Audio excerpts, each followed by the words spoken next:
Okay, so this is a broccoli cauliflower ferment. And so I've got the pieces, they're all kind of cut up, you can see in here. I'm just gonna stir them and mix them really good. I am actually going to add in juniper berries because juniper berries, this is some of them, you see the white coating is actually a beneficial yeast and it helps you. It's actually a probiotic. So as I'm gonna put some in here, and you just put them in.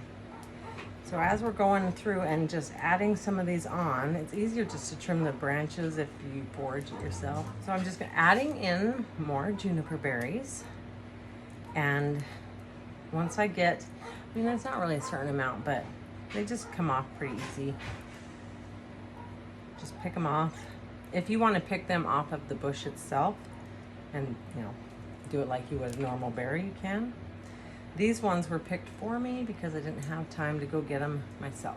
So this was the easiest way to retrieve them. You can do it however you want. Okay, so a little bit more about juniper berries. I don't know if you can see it, it's really small, but it's got that white coating on it. Juniper berries are really good for your liver. So this is like really great for liver health and cleaning out your liver and helping it to become healthy again.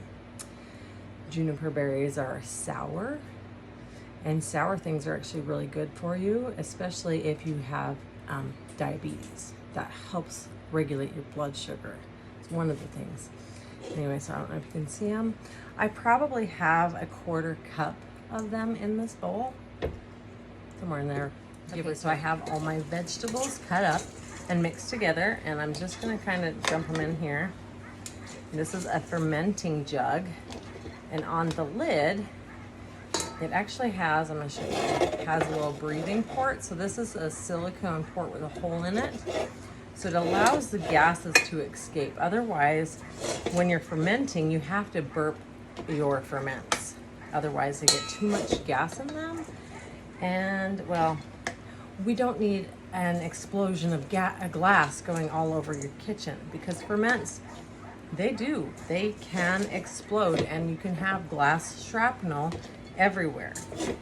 It doesn't happen all the time, and it's more likely to happen with your juices and sugary things, like when I do the apple juice. I don't know if you saw that video, but that was fun. Actually, it was really fun, and I really liked it.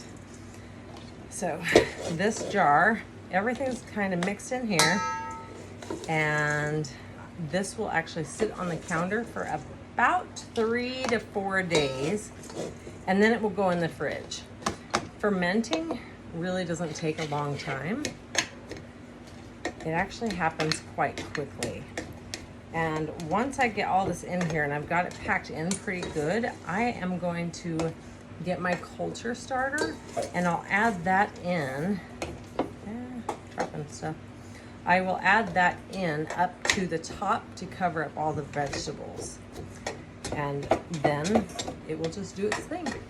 The vegetables will act as a food for the bacteria, which then turns into the probiotic.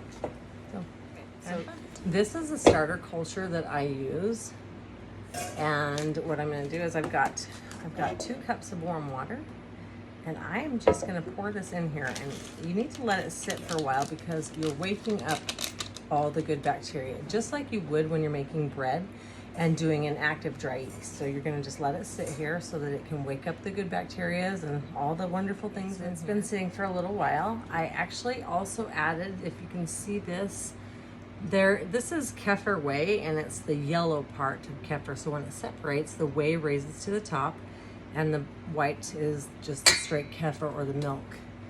So I've added a little bit of that to this starter as well. It's been sitting for about 15 minutes, and I am just going to pour it on top.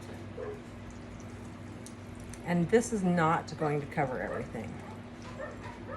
So we're going to add more water to it so that we can cover up to the top. You also want to make sure to leave about 2 inches of head space on the jar so that the broccoli and the cauliflower have space to grow and shift as they ferment. So we will add a little bit more. So this also has the juniper berries. It's got a little bit of caraway seeds because that actually helps with the bitterness, so it's not bitter. And we're just gonna keep adding. That's probably about right there. And so everything is right at the level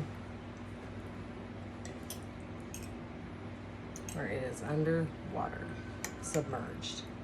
We're also going to add a little bit of Celtic salt.